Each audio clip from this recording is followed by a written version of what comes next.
What is going on, everybody? I had to get my Matthew Stafford reaction out there. This is huge news. This was unexpected news that broke late last night, so I'm really excited about it. I wanted to talk about that and get this video up here. I'm actually just about to go live on Twitch for some more of my Saints Scandal Oklahoma City Nighthawks rebuild, so if you want to head over there and ask me some more questions, whether it's Stafford related or anything else, and come hang out, watch that series. I'm about to go live. So we'll see there after this video. But anyway, this was huge. Similar to the Deshaun Watson stuff, but very different, and to me even more exciting for a couple of reasons. Watson, we don't know if he's going to get traded. He's just unhappy. He actually hasn't demanded a trade or anything. And this is news that the Lions and Stafford have actually both agreed to part ways. He is getting traded, which is really exciting. The market is open. And it's exciting because it happened so quickly. This Watson thing is still very slowly developing. If it becomes a point where that news happens, where he's going to get traded, it wouldn't be very surprising because we know that's coming. So anyway, this was whoa, I got to react to that. But as far as Stafford goes, I am super excited for him to basically be free from the Detroit Lions. He put everything he could into that team for years.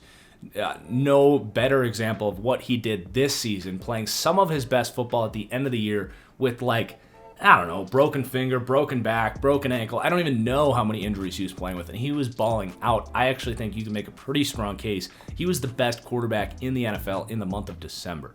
So we're talking about an extremely valuable quarterback here. I don't think people realize how good Matthew Stafford is, and I think if a good team, and we're going to talk about the teams that make sense here in just a second, if a good team gets him and puts a scheme in front of him that does make things easier on him, just like we've seen things from, Mahomes, Rodgers, Allen, the best quarterbacks in the NFL, as great as they are, they have coordinators that are really good at their job and make things easier on them. And Stafford, as much as I don't mind Darrell Bevell, it just hasn't been there in Detroit for a variety of reasons. So I'm excited for him to kind of prove everyone that he is this, at worst, a top 10 quarterback. I think there's a chance he does enter the elite quarterback conversation. I absolutely think, depending on where he goes, could be an MVP candidate. And most importantly for Stafford, the chance to really have a late career Hall of Fame case. I do believe that he is a Hall of Fame talent. He just needs some of those accolades. So I'm very happy for Stafford.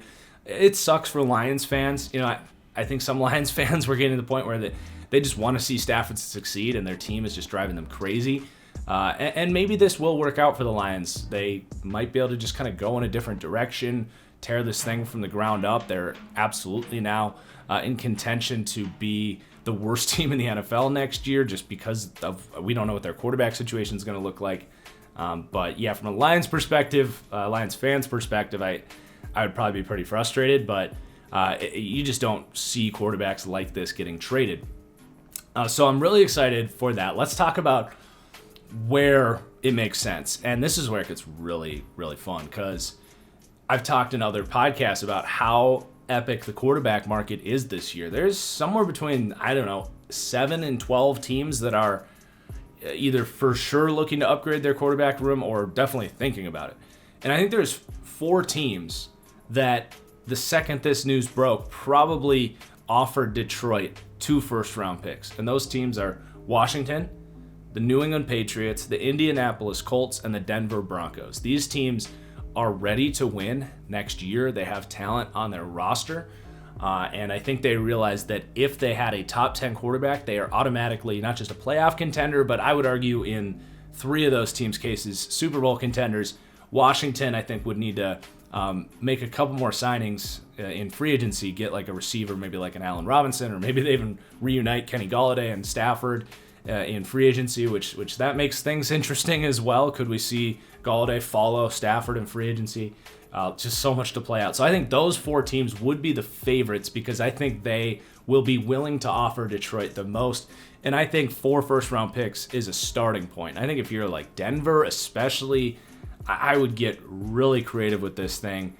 Offer 2 first-round picks. See if they want, I don't know if I'd offer him Von Miller or if they even want him, but, include a player in there. Maybe you give him Cortland Sutton and work it out so Golladay comes to Denver and you give Detroit Cortland Sutton. I don't know, but I would be offering a lot. If I was those 4 teams, I would say those 4 teams are absolutely favorites. I obviously think he would be wildly successful in those 4 teams that I think have good organizations and talent around them to help. And then there's a couple other teams that I think will be calling, will be making offers, but I just think they might not have the space or ammunition to go after it. Carolina Panthers have been floated out there. They're intriguing, absolutely. They are more complicated because Teddy Bridgewater still has 2 years, about $35 million in guarantees left on that contract. So that would get pretty expensive to deal with. Either way you work it, you're going to be paying a lot of money at that quarterback spot, and you do have Bridgewater in place. I'm not ruling them out. I just think it gets a little more complicated, and their pick is a little higher there at 8. So would they rather go with a young quarterback, sit him behind Teddy Bridgewater? I just don't know if they're going to have the demand for Matthew Stafford that you're seeing.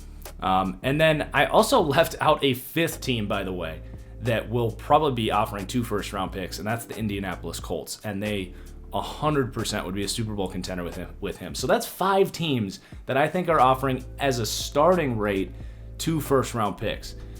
So that gets things really exciting. I think that rules out a team like Carolina, who probably isn't ready to win a Super Bowl right now.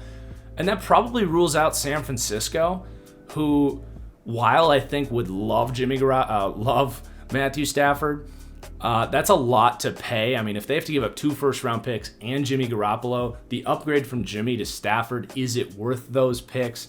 It very well may be, but you also have an expensive contract there with Stafford. It's just a little more clunky with San Francisco and Carolina, I would say, whereas those other 5 teams I mentioned, it's kind of a no-brainer. Give 2 first-round picks, give more if you need to, and bring in Stafford, and you're a Super Bowl contender. So that's kind of my take. I would say the top 5 teams, not really in any particular order. I think Stafford would love to go to any of these 5 teams, and any of these 5 teams will be offering a lot of money.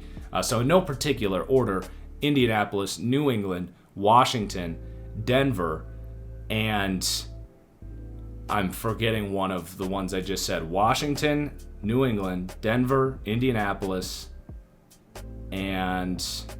Anyway, you guys just watch the video. There's 5 of them. And then there's 2 teams, Carolina and San Francisco, that also will be getting into the market here. I'm super excited to see this thing play out. No Bears fans, you are not an option for the Lions. They're not going to send Matthew Stafford interdivision.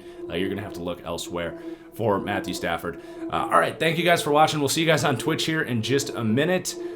And enjoy the championship round of football. Peace.